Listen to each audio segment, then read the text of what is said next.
So the big question for today is that what does it mean to make disciples or to evangelize in a world where faith and beliefs are shaped by short videos, 30 seconds videos, or short sound bites that are listened to anywhere, anytime, messages that are very brief, very compressed, listened to in gym, during workout, during driving a car, during cooking a meal.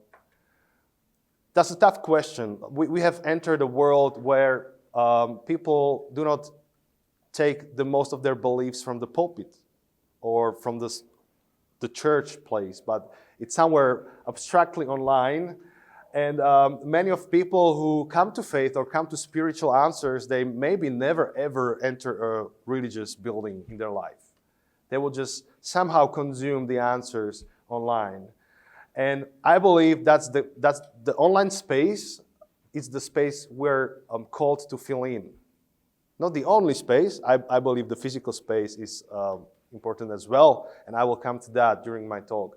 But I would like to call attention to the online space. That is a great gap. We should fill in and step inside to it. So on February the 3rd, 2020, just a month before COVID, Barna Group released its State of the Church report. And this graph shows the trends on how pastors were thinking. And when they were asked what was on their minds, like what are they thinking about, do you know where is the trends in online church and digital technology? Which part is this down there, the latest one. That was a month before COVID. Yeah, so if you would ask the pastors and the people that are leading churches, like, what do you worry about? What do you think about? What do you contemplate on? There will be the watered-down gospel teachings, the culture shift to a secular age, poor discipleship models, and 1 month before COVID, when the world changed, the keeping up with the latest digital technological trends was the latest or the lowest. And a month later, everything changed. The whole world changed. The habits of the people changed forever. Well, they will be changed a couple of times. But since then, the world is different. And I realized that if COVID thing hit our society when I was born, which is 1985, if it hit then, it would be a different story. But because of the infrastructure that was developed recently, the world has shifted to a new era. Apps like that, Volt, Netflix, Zoom. Suddenly, you can get groceries from from the Volt, or we use the Uber food. Not the Uber food. Uber food, but Bolt food. Yeah, but we had all these apps installed during the COVID time. You don't go to cinema, you watch the Netflix. You don't go to a church meeting, to the church building. You have the Zoom, thanks God, because there are so many meetings. And companies that were thinking about how to use the digital technologies, they had an advantage. And many of those companies had astronomical profits during the COVID season. Zoom and other companies. And even when the lockdowns ended, and I can tell you the lockdowns in Slovakia were pretty strict. When they ended, the habits of people and the culture changed. So sometimes you don't say you're going to have a date night. You say, I'm going to have a Netflix and chill night. And you order the dinner not through the phone. I never ever call again the restaurant to have a pizza. I just click the app since then. I lost all the numbers to pizza places because everything is in an app. It's pretty normal to say, I have a Zoom meeting. So I'm also very active as a member of denominational board. So we have all kinds of meetings we have to have. I don't have to travel so much. I don't have to take the train all the time, only a couple of times. I have a Zoom meetings. And so do you. So the world has changed, the habits of people have changed, and the question is, how are we doing as a church? And the problem of church is, and I will come to that later on, is that we're always a little bit hesitant, skeptical. So the world has moved from analog to digital, from offline to online, from local to global. And the question that church needs to answer is, how effective are we in sharing the gospel in this new context? So during this workshop, I will give a big picture, maybe some things you already know. I know you know many things, so I will just give the big frame. Then I will share a little bit of my story, how we use online tools and online media in our context. But before we go into technicalities, it's always good to start with the commission we have as a Christians. So you're in Evangelism Network. I believe you have talked about this a lot, so I will be really brief. Sometimes we think that, or confuse that the thing Jesus gave us was not the Great Commission, but the great idea. And that's the difference. It's not a great idea, it's the Great Commission. It's not just an idea, well, if you have time and energy, maybe you could do some missions and evangelisms. No, it's a commission, like you have to do that. It's who you are, what you have to do. And online space, it's part of the commission. And I will explain why. So this is how it goes. So go therefore and make disciples of all nations. There are three movements in this text. The first is go, which means move towards. And it's opposite to the word come. Jesus didn't say come and wait until they come and then you make disciples. He says go. And in an online space context, it means don't wait until they come to your building because they may never come to your building, but go online. Don't wait until they will appreciate your sermon that you have crafted for Sunday, but maybe think about how to repurpose your sermon so it can be used online. So don't wait until they find you, but go. So what if effectiveness was also measured by how far the church community reaches out instead of only by how much people the auditorium fills up?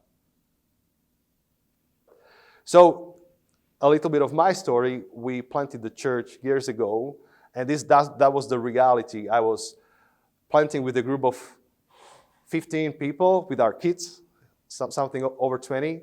On Sunday morning, I was preaching to 20 people. But when I posted the sermon online, it was listened to by hundreds of people. So that's the difference between come and go. Okay, the second movement is make disciples. It's about transformation. It's not just about informing and sharing content, but it's to be a vehicle to transformation. And transformation is done by building relationships. Transformation is not really done in a classroom where you sit and write or you consume content. That's only a part of it. But the real deep transformation happens in life as we go together. That's why it's one of my most favorite verses. Like, it's not good for men to be alone. And the third movement is all nations, which I call unknown others. It's people we never met.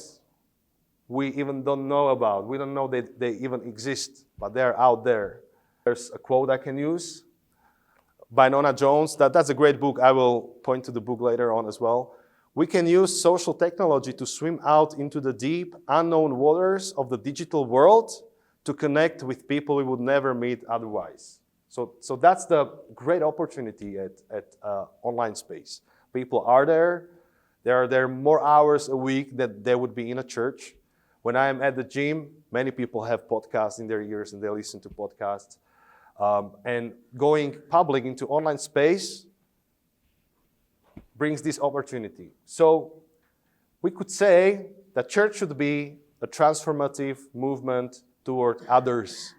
We can do it on the streets. That's something we're fine-tuning for decades. Like, we're getting really good at that. But also the space where we have to get good at is the online space. This is a picture from our town in Žilina. Some of Slovaks know our downtown. There's an amazing ice cream in the corner there. It's called Scoop. So whenever you go to Žilina, just make sure you visit Scoop. Actually, that's the square where a lot of evangelism, like street evangelism, happens. Sometimes there's a stage under the church. At the stage, we do concerts. Our church did an evangelism concert at the stage. That was one of the best experiences. This square is really old. Our town is around 800 years old. And 800 years ago, this was the place where the life of the city happened. So all the great big ideas were shared on the square. The trade was happening at the square. All the gossip was happening at the square. All the public announcements were done on the square. That was the space where the life of the town was happening. And Bill Gates, who is a technology guy, I don't think I need to explain who Bill Gates is in depth.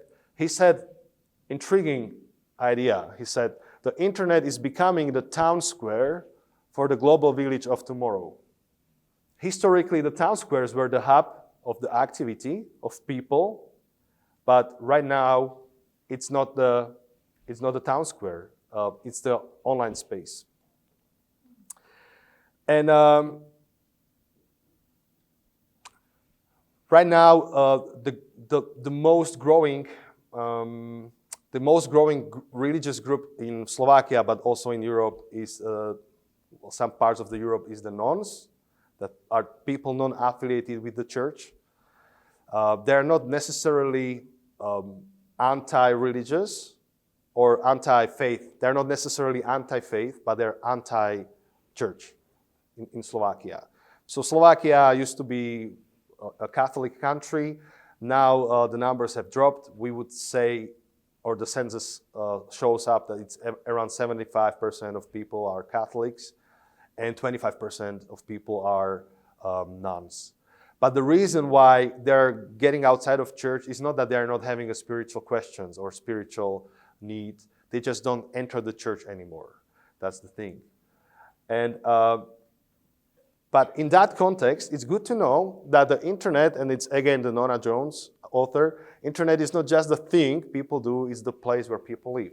And this whole group of nuns who never go to church, but still have spiritual questions and spiritual desires, they're out there at the internet, or using internet. And many people understand this. There are many internet evangelists who understand this psychology and this social group dynamics. You know this guy, Mr. Beast? Of course, everyone knows Mr. Beast. So I didn't do the latest calculations, but some time ago, all his channels combined made 400 million followers, which is more than the citizens of USA. Like, he has 400 million followers. And he knows how to do his job really good. Everyone knows who is Mr. Beast. So sometimes I have a beard longer and I wear bright jackets like Mr. Beast, like the violet one, like really shiny. And I was walking through the town and somebody just screamed at me, "Hey, Mr. Beast!" Like some random Slovak guy knows who is Mr. Beast. Some in the room may not know who he is. Can you just tell us? So that's the most famous and richest YouTuber. Like, all he does is he creates YouTube videos, funny videos, TV shows, and he's a young guy. So this is the most popular YouTube influencer. One of the ones I follow is Gary Vaynerchuk. Do you know this guy? He's an entrepreneur. He's doing a lot of kind of businesses. He's very energetic. He's like that.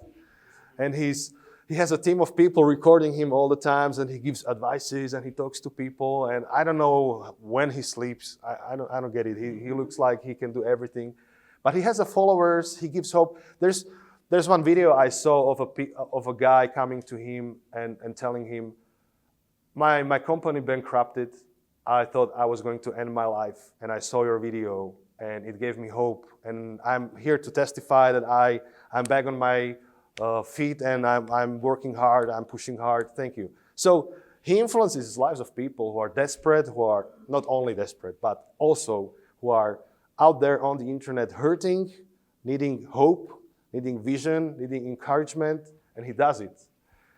Or this lady, Amy Purdy, he's partially bionic. She has a bionic legs. And she's giving hope for the people who have these kinds of disadvantages. Or, she says,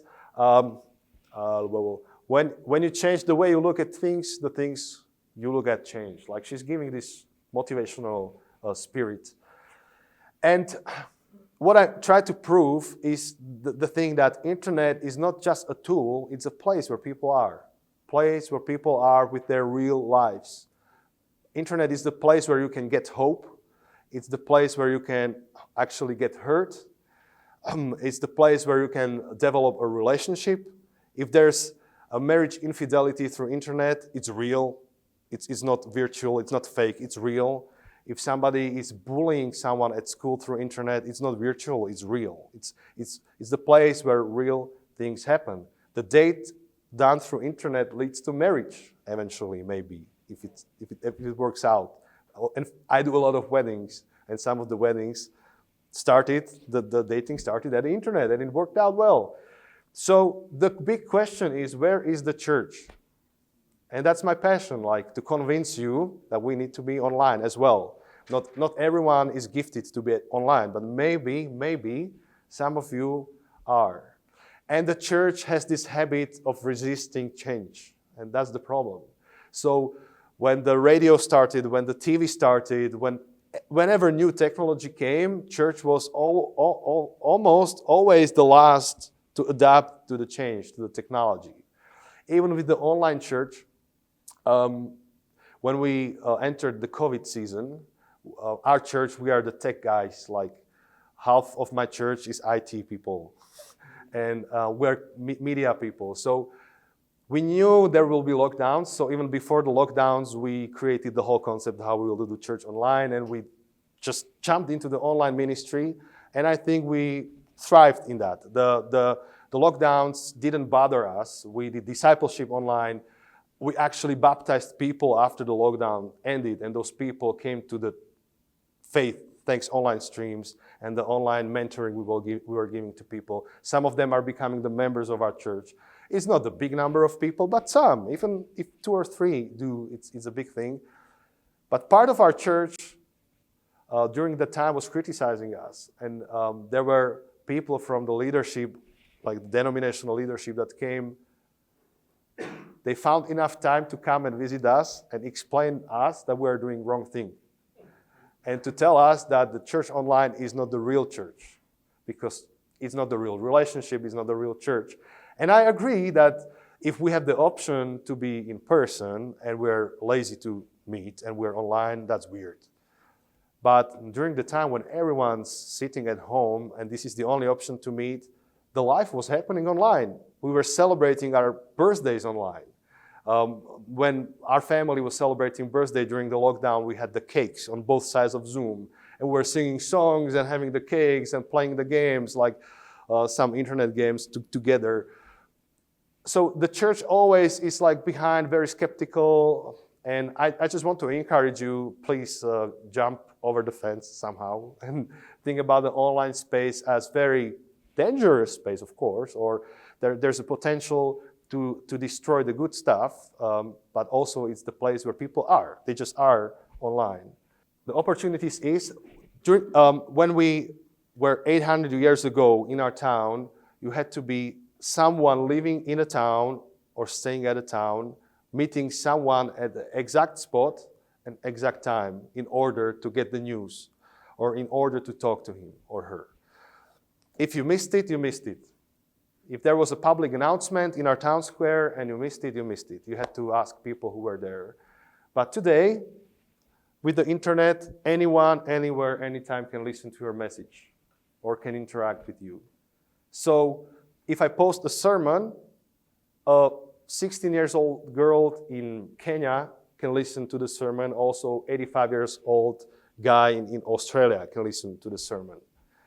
And if I publish the sermon on Sunday night in Slovakia, then Monday morning or Monday lunch, somebody in New York can have life changed or get angry with me or whatever about the sermon. So the online public square offers us unparalleled opportunities to share the gospel. It has never been so easy before. Also, one of the reasons why Apostle Paul was so effective with the gospel, a part of the Holy Spirit, is the Roman Empire's infrastructure he could use. So that's one of the reasons why he was so effective. This is like the modern infrastructure. Not the Roman Empire, it's Internet Empire, Silicon Valley Empire infrastructure we can use. Also, the great opportunity is that the public square has become democratic or democratized, which means in a conference like this, not everyone can speak on a microphone. Like there are guests that are invited, that have all those PhDs and everything, and they speak on a microphone in a plenary session. Not anyone, but online, anyone can be heard. Anyone. So I know of a guy, I met him in person. He's Alex. He's from Serbia. He's like a teenager, maybe 15 years old. And all he had was old, broken Android phone with a broken glass. And he started recording TikTok videos with a gospel message because he was not allowed to preach at his church because of his age. He was passionate about the gospel, and he asked the leaders of the church, "Can I preach at church?" And they said, "No way." So he started a TikTok channel, and he has millions of views. Wow. Like millions. Like I will never achieve such views he has. And it's not always easy because the Orthodox guys, they attack him, like they say all the bad things to him, but he has the attention and the publicity. So I can share the TikTok channel with you later on. He's a young guy and he has a big influence. So and this is the great thing about the public square. Anyone, anywhere, anytime can listen, but also anyone, anywhere, anytime can teach or speak or preach. Is it in Serbian? Or? It's in Serbia. But in Serbian, the language? Yeah, the Serbian language. I understand every 10th word he says, but from time to time I watch, and he has a passion. And the TikTok has this engine when the videos that are the least professional made, they are pushed the most. And Alex said that when somebody gave him the iPhone and he recorded the video on iPhone, the views dropped like 10 times or something like that because TikTok thought, okay, now you're getting professional.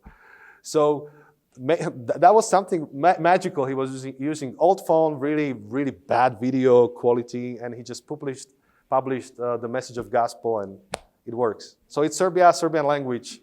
So maybe if you use AI, it can translate for you somehow.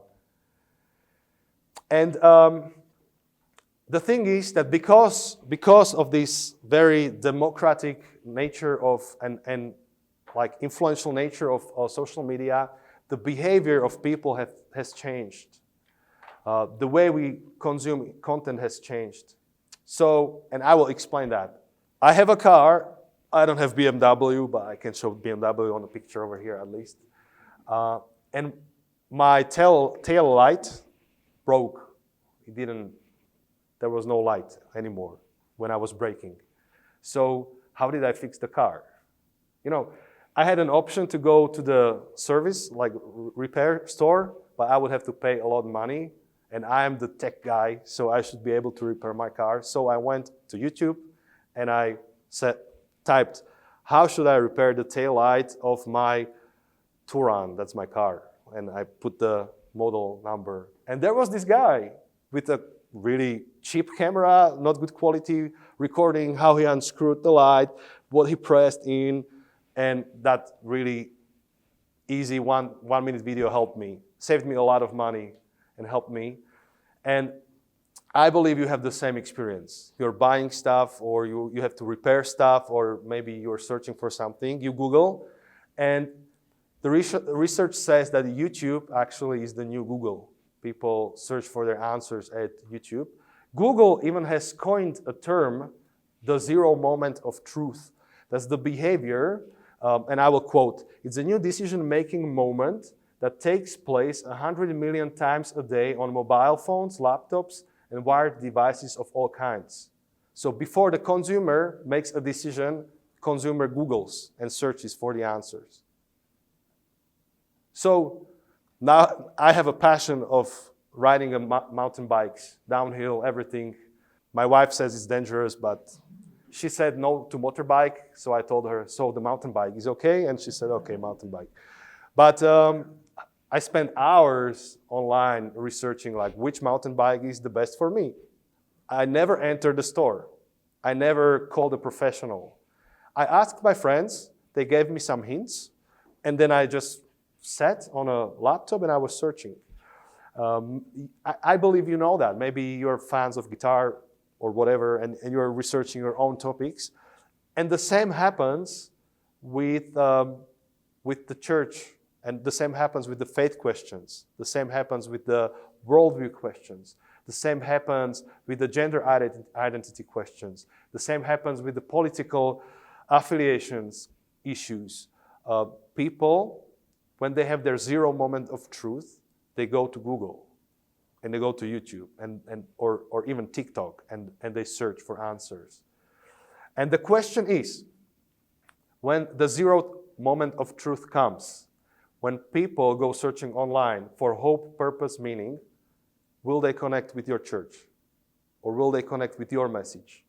Or maybe not, but another question would be, are you happy with the results they will find online when they have their own zero moment of truth? So that's where our story began. Now I will tell you a little bit about our story. We do the church planting, that's one thing.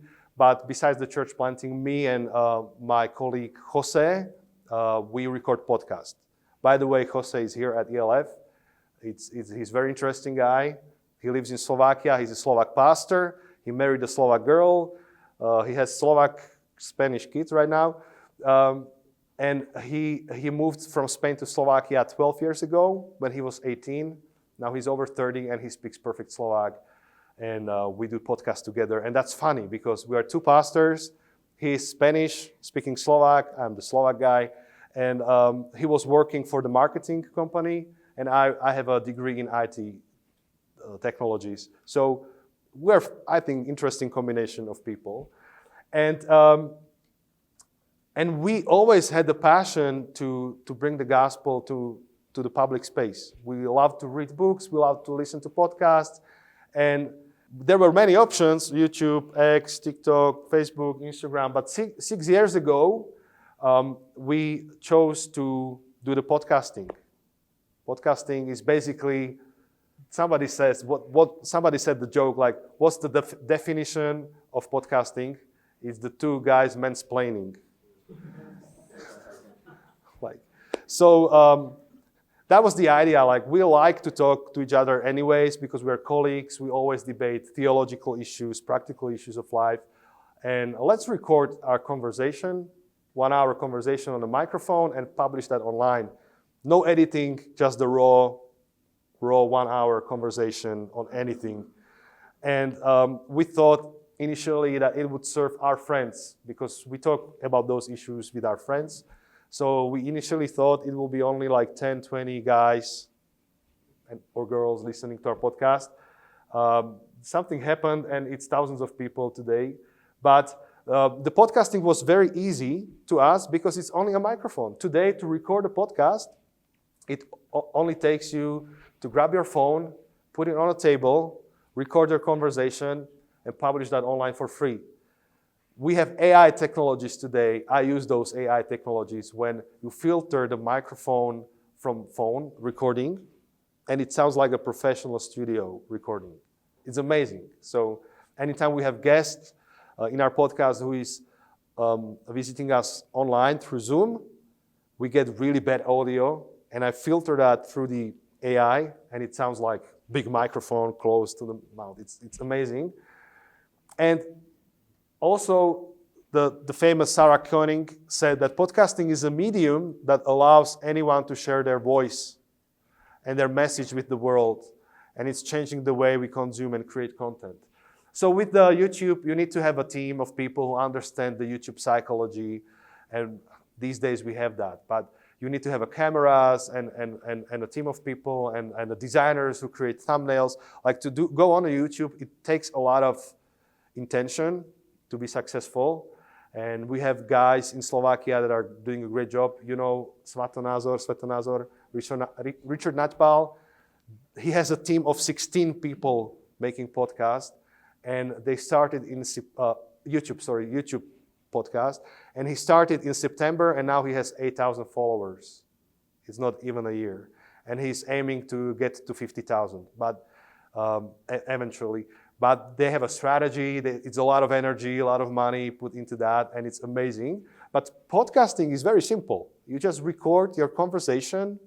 You choose either to edit the conversation or not edit and just publish online.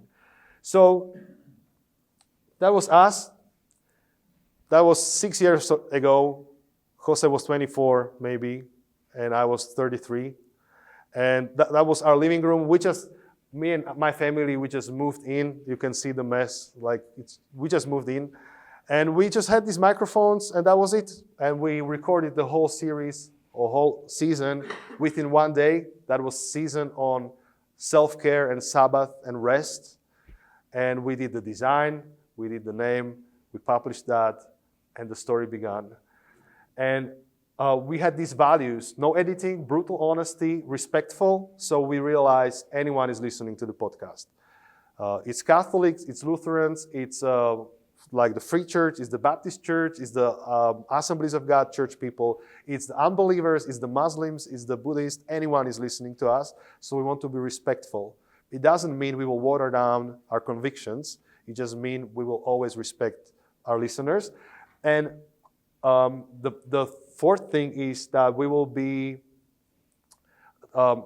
not expect that anyone believes what we say, and we will not expect anyone understands what we are saying. So anytime we sat down and recorded the podcast, we had this visual image in our heads that we are sitting downtown in our square where the ice cream is. We're having microphones, and anyone is listening to us. Like, anyone can listen to us. Anyone can listen or start listening in the middle of the conversation, or maybe at the end of the conversation, or leave after the first 5 minutes of conversation. And it really helped us the way how we speak about topics. And I will come to that later on. We decided it will be relationship-oriented, and we will develop a community. So this is us. This is some of our guests. Sometimes we record alone. Sometimes we have a guest. This is not our studio.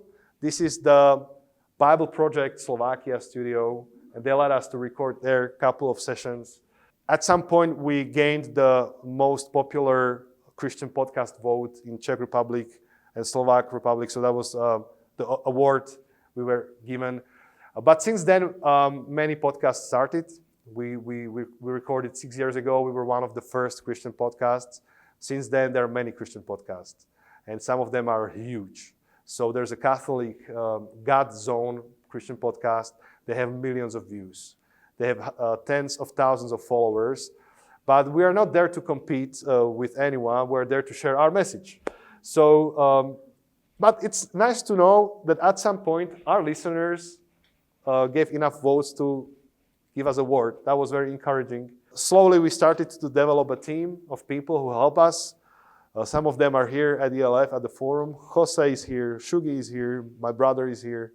And we need a team because we are busy pastors. Only thing we can do is talk. So we talk on a microphone, then we upload everything to cloud, and then the miracle happens. And somehow we get the social media done, and we get the YouTube done, and we get the Spotify and everything done. But also we developed the idea when people enter our world through online service, they can be drawn into more relationship. And one of the relationship ways, or the ways how to develop the relationship with people, is to publish a book where people spend time with you with something that is offline. So based on the podcast, we published 3 books. One is called The Unordinary Influencer. It's all about the purpose of life, and the message is nobody is too ordinary in order not to have an influence. It means everyone's somehow special. So that's a book that sold out because of the podcast. It sold out within the month of release. So now we have a 3rd print publishing. The second book is called The Reason I Don't Want to Be a Christian. That's one of our fans. He came to buy the first print copy. So he asked us, where are you bringing the first copies? And he traveled and he bought the first one. The reason I don't want to be a Christian, that's an apologetical book that explains what we mean when we say we are Christians, because it's so confusing in Slovakia. And we get it. Many people don't want to be Christians. They are nones. For the same reasons, I wouldn't be a Christian if that was the truth about the Christianity. So in this book, we deconstruct the popular beliefs about God and share what we believe the Christianity is about. That's another story for another day. And this is the book I will be talking about this afternoon at the workshop. And it's called Leave Me Alone. And the subtitle says, How to Experience and Produce a Peace in a Restless World. Yeah, it means literally give peace. But in our language, this phrase means just leave me alone. It's like very annoying, like leave me alone. Yeah, but it's give a peace. Leave me alone. And it was posted. The hand belongs to the girl. That is, you can see her profile pic. And she bought the book, posted online, tagged our podcast. So that's how we develop also community. And we realized many churches use our podcast as a home group study or youth ministry study materials. They listen to our podcast, then they discuss or debate our podcast. Even some teachers used some of our episodes with their students. So we got an idea that we would create printed materials based on our episodes. So we have people who do that. They listen to our whole season, they transcribe the season, they put the discussion questions, they make the design, and you can either download the PDF for free, Slovaks, it's for free, and or you can buy and pay for printed, nice, shiny booklets. Later on, we were able to expand and participate on e-learning materials. That was recorded in Josiah Venture, Slovakia. They were recording some apologetical e-learning materials. So that's how we participated. And we were invited to the public libraries, school libraries. So that's one of the lectures we were giving based on our books and podcasts, and to some other events. So what I'm trying to say is, the only thing we did is we recorded one-day session with a microphone and posted it online. Anything else you see was something we couldn't see ahead of time. We didn't have any strategy.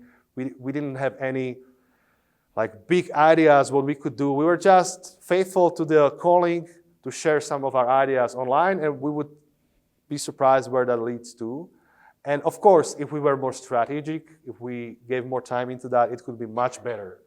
And the case of Rishon Najpal is the case that shows when you have a strategy and you put 100% into that, you can get to, I think he will be 10,000 subscribers on YouTube within 12 months since the release. That's possible even in Slovakia, which is a very small country. So, but this is just meant to be as an encouragement. And I have 8 more minutes before we have Q&A, and I will dive deep not deep, I will just dive into last one concept or idea, and I will get back to my favorite verse. It's not good that the man should be alone. And we are not made as a people just to consume the content. We're made to be known. We're made to have a relationship. And we intrinsically need relationships in order to flourish. And people online are searching for the relationship, even though they don't know they're searching for a relationship. And they will never find it without other people. They need people. There's a whole generation in Japan. I don't know the word right now, maybe you know it. Those are the young people that never go outside of their parents' apartment. They're only online. The food is brought to them, the clothes is brought to them, everything is brought to them. They never leave the room. They're only online. They even don't know that they're desperately searching for a relationship. Mark Zuckerberg, the Facebook owner, he knows that. This is what he said in Chicago at a conference. If we can do this, if we can do the Facebook, it will not only turn around the whole decline in community membership we have seen for decades, it will start to strengthen our social fabric and bring the world closer together. So he realizes that we need to bring the world close together. that's the real need of people he's addressing. And this is very intriguing what he said. Facebook can play a role that churches and Little League once filled. He wants to replace the church, basically. Church was the place that was restoring the relationship between people and God and people as well. Maybe John Ortberg, the author, and he wrote something really intriguing that I like this piece of his thinking. He's describing the Genesis situation where God created a man and a man is alone and God doesn't step in to fill the void for this aloneness but creates another human being. And this is the way how John Ortberg describes that. It's a little bit longer quote, but I think it's very nice. What is striking is that the fall has not yet occurred. There is no sin, no disobedience, nothing to mar the relationship between God and the man. The human being is in a state of perfect intimacy with God. Each word he and God speak with each other is filled with closeness and joy. He walks with God in the garden in the cool of the day. He is known and loved to the core of his being by his omniscient, love-filled Creator. Yet, the word God uses to describe him is alone. And God says this aloneness is not good. Sometimes in church circles, when people feel lonely, we will tell them not to expect too much from human relationships, that there is inside every human being a God-shaped void that no other person can fill. That is true. But apparently, according to the writer of Genesis, God creates inside this man a kind of human-shaped void that God himself will not fill. No substitute will fill this need in you for human relationship.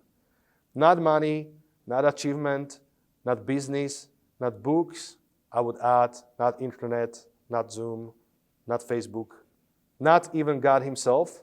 Even though this man was in a state of sinless perfection, he was alone and it was not good. So, again, this is also something we have on our hearts with my co-host Jose. We don't want to just share ideas, but we want to help people restore their relationships with each other and with God. And we don't want likes. That's not what we search, to have likes and approval, but we want to see the change in people's lives. So we always think about how to continue from online to offline. How to not do just the inspirational talks online, but how to connect that to offline world. For us, it's a combination of streaming and a social life. So one of the things we do is we invite our listeners to meet with us. Slovakia is small. It's pretty easy to travel across or around any city you want. So that's what we always say in our podcast, or pretty often. Hey, anytime you're with us, just give us a call, write us a message, and we will have a burger with you. And many people do. And when they do visit us, we take a picture together and we post that online to encourage others to do so. So during those years, we had lots of burgers. That's why I need to do biking. So this is the guy from East Slovakia. He came to visit us. We had the burger. He brought us coffee. He knows we like coffee. This is another couple that visited us, the same burger place, and the same burger place, and the same burger place. Actually, we have a relationship with the burger place since then. So a year ago, they gave us free bacon because they said, you helped us to survive the COVID because of the guests you brought in. And there's even a wedding we did because of the podcast. So that was a podcast wedding. So the newlyweds, there are our fans. They know us actually because they are from nearby church in Czech Republic. Their parents are listening to our podcast. We're friends with their pastor, so this was a easy thing to do. And they told us, we love your podcast and we want you as a podcast hosts to lead us into wedding and do officiate the wedding. So we were officiating as a podcast co-hosts the wedding. The wedding was recorded and published online. And recently, some couples wrote us email and they said, we like the way you do the weddings. Would you also do a wedding for us? So we do a lot of weddings. It could be a good business. So in our context, the best way we can do is to do it for free. But yeah, of course, one day if we are out of money, we can do the wedding. The thing is, what I said at the beginning, people listen to our podcast or any online service in the gym, during the work in the garden, during cooking their food, during driving, during staying at home and just hanging on their phone. And this is the last thing, and then we go to Q&A. I will read 4 testimonies people told us when they met us offline during those burger times. So one was confession or testimony said by a young lady, married, like the couple came and she said us, I started to listen to your podcast in the season when my mom died, and you gave me hope. Another testimony is from the older guy, a father of a family, and he was on his way out of the church. He was disappointed with the church somewhere in Slovakia, and his children convinced him to listen to our podcast, and we had a season about the church and the meaning of church. And this is what he wrote us in email. It was a long email, but he also said, I was on my way from the church, but you gave me a reason not to. Another is a testimony from a girl somewhere in our capital city, and she told us, I had a hard time at a secular school, and you helped me to survive. You gave me the arguments I could use, because she's the only conservative Christian in a liberal environment. And the 4th one is from a guy who is single, older than 30 years old. And we had a season on singleness, and he said, you changed my view completely, and you helped me to embrace my singleness. And he said that the season about the singleness profoundly changed his approach to how he spends his life as a single person. And he told me in person, that was in-person meeting. So there are many stories like that. What I try to prove is that online is not a tool, it's a real place where you can meet real people and you can draw them to real life. And we as a church should be there, on the streets and online as well, both things. So there are some books I could recommend. Analog Church, I think I saw the book downstairs in the store, the Analog Church. All at the bookstore. No. But you can get them somewhere. I had to get this Meta Church book from the US. Somebody had to bring it to me. That was written by a guy that works for Andy Stanley's church, North Point. And the only thing he does, he focuses on online content and explains how to use it. Nona Jones, I quoted her a couple of times. She gives a concept how to use the social media to have campuses online. You cannot use that really like word by word in our context, but it just helps you to think creatively. Analog Church gives a vision for an analog community. And I use that book a lot as a message I share with people who are online to explain them, hey, you need a real community, and this is the reason why.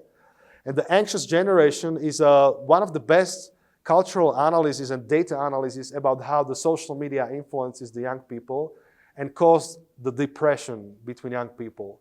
And there's a clear correlation between social media, selfie cameras in the phones, which rised up in 2012, and the rate of depression.